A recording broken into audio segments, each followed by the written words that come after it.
جب ہم نماز پڑھنے جاتے ہیں مسجد میں تو امام تلاوت کرتا ہے سورہ اخلاص، قل هو اللہ احد، کہو کہ اللہ ایک ہے۔ ہر مسلمان جو مسجد میں نماز پڑھنے آتا ہے، میں آپ سے پوچھنا چاہتا ہوں وہ کتنے اللہ میں مانتا ہے؟ جو مسلمان مسجد میں نماز پڑھنے آتا ہے کتنے اللہ میں مانتا ہے؟ ایک میں۔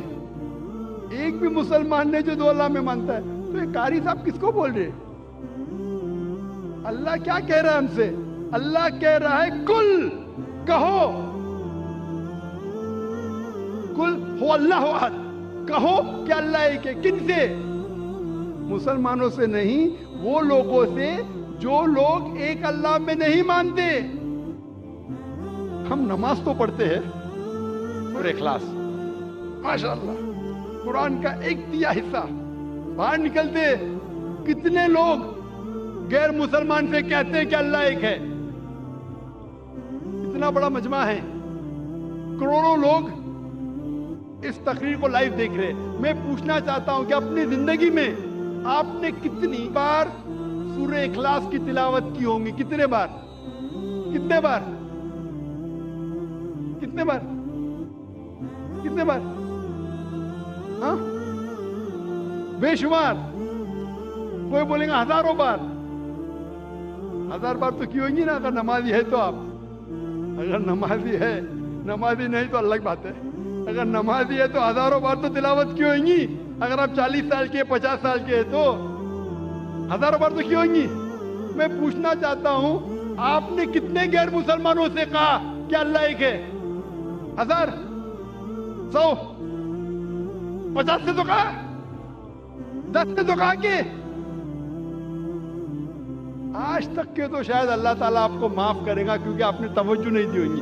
آج کے بعد آپ نے ذاکر کی تقریر تو سنی ہے کہ جب آپ سورہ اخلاص پڑھتے ہیں قل هو اللہ احد، اس کی معنی ہے کہو ان لوگوں سے جو لوگ ایک اللہ میں نہیں مانتے کہ اللہ ایک ہے۔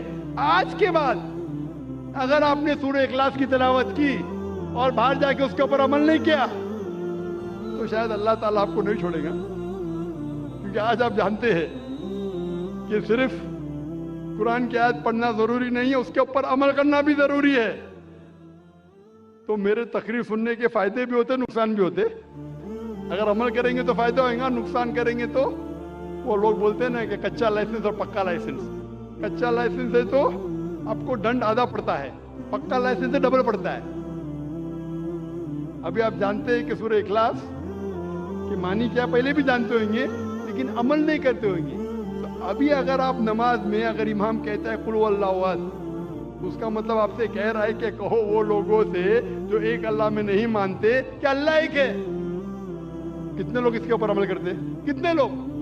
ایک آپ کا ایک ملازم ہے، بہت ملازم جو وقت کا بہت پابند ہے، برابر ٹائم پہ آتا ہے، بہت آپ کی تعریف کرتا ہے، برابر ٹائم پہ آتا ہے، ٹائم پہ جاتا ہے، آپ کی تعریف کرتا ہے۔ آپ بولتے بھائی صاحب ذرا پانی کا گلاس لے کے آؤ، وہ بولتا ہے میرا مالک بہت اچھا ہے، بہت دیالو ہے، لیکن پانی کا گلاس نہیں لے کے آتا ہے۔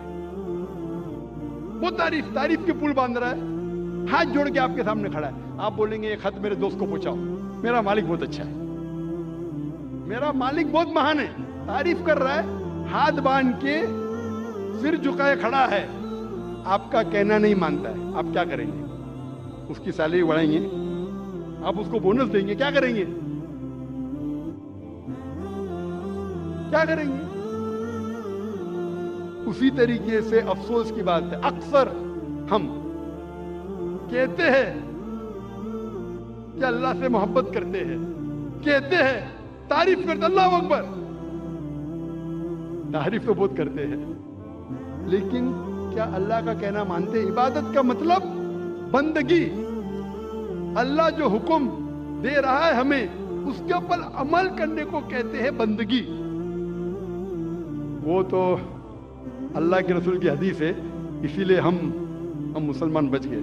اللہ کے رسول فرماتے ہیں کہ وہ اللہ کی رحمت کے بنا کوئی بھی انسان جنت میں نہیں جا سکتا، صرف اعمال پہ۔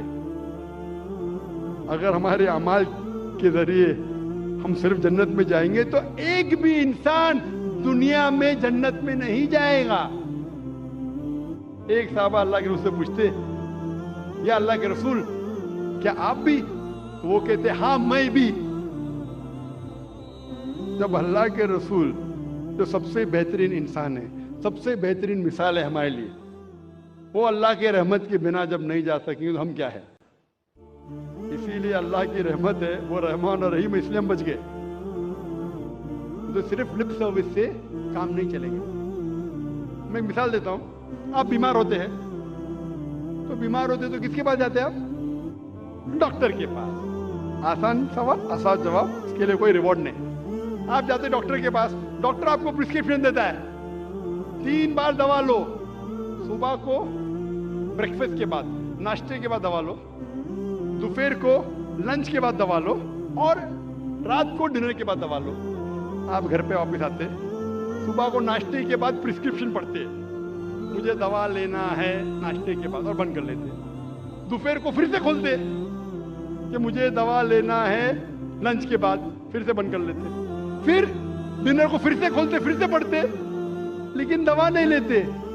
کیا آپ کی بیماری دور ہوگی؟ وہ ہم مسلمان کرتے, پڑھ لے ختم قرآن, لیکن قرآن پہ عمل نہیں کر رہے. اب ڈاکٹر آپ کو پرسکرپشن دے گا. اللہ سبحانہ و تعالیٰ سارے ڈاکٹروں سے اونچا ہے, وہ ہمارا خالق ہے, ہمارا رب ہے. ہم اس کا پرسکرپشن قرآن مجید, یہ ساری انسانیت کے لیے اللہ سبحانہ و تعالیٰ کا سب سے آخری پرسکرپشن ہے. کیونکہ میں ڈاکٹر ہوں, میں میڈیکل لینگویج میں بات کر رہا ہوں. کون مجھے فتوے مت لگانا بھائی, میں اردو زبان میں کمزور ہوں. بولیں گے ذاکر بھائی کہتے ہیں پرسکرپشن ہے. یہ اللہ سبحانہ و تعالیٰ کا, ہمارے خالق, ہمارے مالک کا پرسکرپشن ہے, آخری پرسکرپشن ہے سارے انسانوں کے لیے. اس کو پڑھو, اس کے اوپر